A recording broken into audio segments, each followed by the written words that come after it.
Hey everybody, it's Steve with another episode of Keep 'em Rolling, and if you can believe this, we are actually 1 week out from the show of shows. I am so excited. In fact, when I post this, it'll be this weekend, so we'll be even closer. And I'm so excited. It's like Christmas, when you just can't sleep the night before Christmas. I cannot wait to be there. I can't wait to see all the great military goodness, and I can't wait to meet you. So if you're there, any of you, and you see me, please come over, talk, tell me what you're buying, tell me about your collection. That's what I love about this hobby, is sharing and hearing what other people are doing. It makes it so much fun. For those of you who aren't going to the show of shows, I promise you this, I will be shooting some B-roll, if you will. That's where you just kind of show what's at the show. I'm not going to do hours worth, but I'll try and give you a good overview, and I'll be showing you what I got. I'm going to try and post that as soon as possible. Fingers crossed, I'd love to post it literally that night. So in other words, post the footage from Thursday night. So we'll have to see. So stay tuned on that one.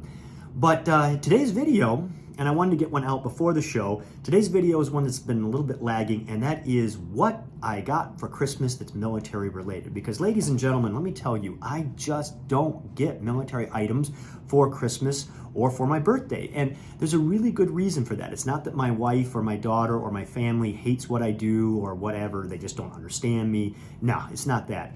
They understand me very well, and they know that I have a particular taste in my militaria, and they just don't want to risk it, and I appreciate that. So generally what happens is they'll give me like money, or an IOU, like this is good for one military item at the next show you go to and so forth, which is fine with me. But this year, my wife and my daughter completely blew my mind with the things that they found for me, and I'm real happy to be sharing that all with you. But before we do that, just a couple quick channel updates. First of all, for those of you who are new subscribers, thank you for subscribing. I appreciate you joining this fun adventure of military collecting. For those of you who are still with me, who watch the videos, I really appreciate that, and I appreciate you staying on this ride of military collecting with me. For those of you who maybe haven't subscribed, if you like the material, you like the content, please feel free to subscribe. My goal is to reach 1,000 subscribers, and we're almost there. We're, I think, 100, a little bit over 100 shy of 1,000 subscribers. And I will make this deal with you. Once I hit 1,000, I will do another channel giveaway. So just keep that in mind. If you have friends who you think might like this content, let them know, see what they think. So that's it for channel updates, and let's get right to it. So here's what I got for Christmas. Well, everyone, the very first piece of military I opened on Christmas morning was this absolutely beautiful U.S. Army enlisted man's khaki visor cap. And this surprised me to no end, not only because it was a piece of militaria, but because this cap actually resided in the collection of a good friend of mine. It's a cap that whenever I would go over and visit, I would always admire. And in fact, it went as far as for me to ask if he would give me first rights refusal if he ever decided to get rid of it. Well, this is the same person that my wife reached out to ask for advice as to what to get me for Christmas. And he's like, I got the perfect thing, and he sold her this cap. This cap, ladies and gentlemen, is absolutely amazing. It is rare, it is unique. And I know some of you might be scratching your head saying, gosh, Steve, I mean, it's a World War II khaki enlisted visor cap. What's so special about that? Well, this is actually an interwar cap dating from right around 1932, 1933. And we know this by a couple of things. First of all, the profile of the cap is incredibly tall. So if we turn it here, you can see how kind of regal and tall that is. Secondly is the construction. This cap is very, very well made, and that's indicative of caps from that interwar period. We just didn't have a lot of men in the military, and military suppliers could spend time making, high quality items. When we get into World War II, that changed due to the sheer amount of men coming into the service that needed to be outfitted, and due to, issues with supply. So caps became, well, let's just say the quality standards went down somewhat. Another indicator of this being an interwar cap is the visor. When we look at the color of the visor, it is a gorgeous, deep kind of dark chocolate, if not almost black color. Just gorgeous. The chin strap as well. And this was something that was done in the 1930s up into the early start of World War II, you will see World War II enlisted man's visor caps with black visors and black chin straps. And it was not long after the start of the war that they switched over to the kind of World War II brown. And I have an example of a World War II khaki cap right here. And you can see the brown versus this really dark, almost black color right here. So that's a good indicator of an interwar cap. But the big thing, the most important thing about this cap, let's see if we can get that centered there, is this right here. And it's the emblem on the cap. This is an interwar emblem. It's got the two-piece construction, so the eagle is separate from the disc. It's flatter than those that you see typically during World War II, but it has this red disc. And this was something that was very short-lived in the Army. This is almost like the branch piping that you see on overseas caps. It was a way of indicating the branch of this particular soldier, red being obviously for artillery. This is something that you just do not see. I have found very little information on this in all of my research. There is some mention of this in the 1930s, but that's about as far as it goes.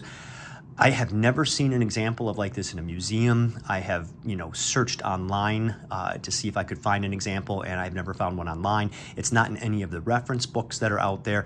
And, I've never seen one at the Show of Shows. So this year, I know the Show of Shows is just a week away. This year, I'm challenging myself to see if I can spot a cap with this type of emblem on it, or at least see if I can find the emblem itself. Now, I do know of one other cap that exists. It's the standard wool OD green enlisted man's cap. And this one has a blue disc, which would indicate infantry, that light blue color. And this cap actually is ID'd to a soldier, and the soldier served in that period of 1931 to 33. So it gives a real clear kind of date for these caps. And I want to throw the challenge out to all of you. If any of you out there have seen one of these, own one of these, etc., let me know in the comments. Or if you spot one at the Show of Shows, I'd be curious to see what is out there. So once again, just an amazing find to get on Christmas morning. It was such an absolute surprise to be able to add this to my collection. So the next thing that I opened on Christmas morning that was military related was this absolutely beautiful Chief Petty Officer's uniform from World War II. And this surprised me because, once again, it belonged in my friend's collection, and he ended up selling it to my wife. And the fact that I actually owned this uniform. This uniform right here I found at an antique show, and I can't remember if I included this in one of my videos or not, but I found it at an antique show in the bottom of a cardboard box with a lot of other junk, and it was just absolutely filthy, wrinkled, missing the buttons. I bought it, brought it home, cleaned it, pressed it, restored it, but I just could not find these doggone buttons. And believe me, I looked, I posted on forums, just could not find them. My friend comes along, he's like, I really like this uniform, and guess what? I've got the buttons, so if you sell it to me, I'll finish the restoration. So I sold it to him, he finished the restoration, and he found the correct cap for it. This uniform, when on display, is absolutely stunning. And it's quite rare. First of all, you don't see the white Chiefs uniforms that often. Secondly, it's got a nice service stripe, but this right here, it's got the insignia of turret captain. That means that this gentleman was second in command in a turret on either a destroyer or a battleship, and I can't imagine the duties and the responsibilities, for this rank. And this is a rank that you do see out there, but only like loose. Rarely do you see it actually on the uniform. Let me bring it in here so you can see that. Just stunning. And then to have this cap to go with it, because this cap is equally as rare. It's very difficult to find Chiefs caps. Now, what I'm going to do is I'm going to bring us in close and talk a little bit about what to look for if you're interested in buying a World War II Chiefs cap. So the reason I want to kind of go into some detail about this cap is for those of you who may be looking to get into collecting Chief Petty Officers headgear. And unfortunately, there's a lot of individuals out there with caps like this advertised who are either incredibly misinformed and are attempting to sell post-war caps as World War II, or are doing it just to try and make a quick buck. So it's good to go in with some knowledge. So when looking at a Chief's cap, The World War II models versus the post-war. Let's go to the inside first here. And on the inside, what you want to see are things like this really nice green color on the underside of the visor. You want to see the sweat shield manufactured out of an oilcloth material versus, let's say, a plastic material.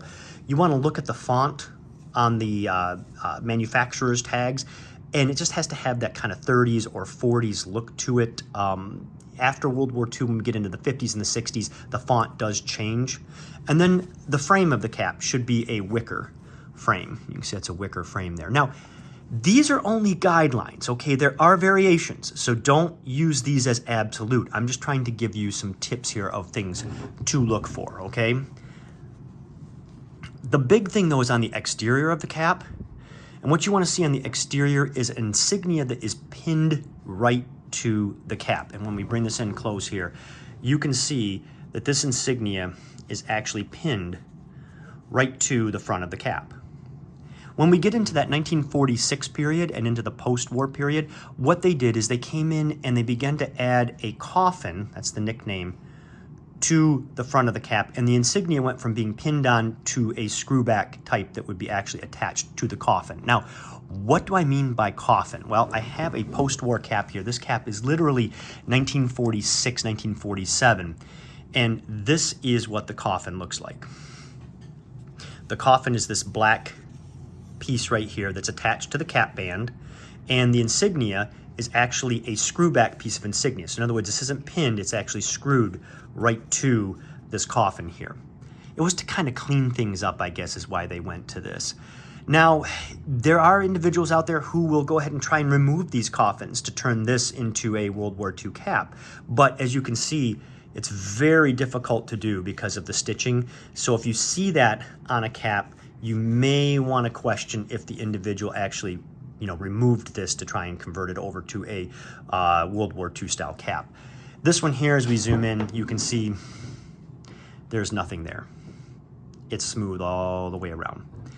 Now, the insignia is another kind of indicator, and you don't want to go strictly by the insignia. In other words, what I'm going to tell you right now is just for reference. Don't use that as the sole judge of whether a cap is World War II or not. But during World War II, and this is just kind of FYI, during World War II and before, the insignia had what's called a drop end. So it was pinned back with a drop end. That means, as you can see here, that the end literally kind of drops off the side. When you get into the post-war period, what they did is they kind of went to a hump, if you will. So it'd be U, S, N. And they did that to bring kind of some symmetry to the front. They felt this looked a little strange, a little sloppy. And then from there, they went to where it's literally straight across. So any insignia that is straight across is going to be most likely modern insignia or post-war insignia. The hump, there's some debate as whether the hump was used during World War II or not. I tend to feel not. I think, once again, it's right around that post-war period. This is the insignia right here that you want to see with that drop end.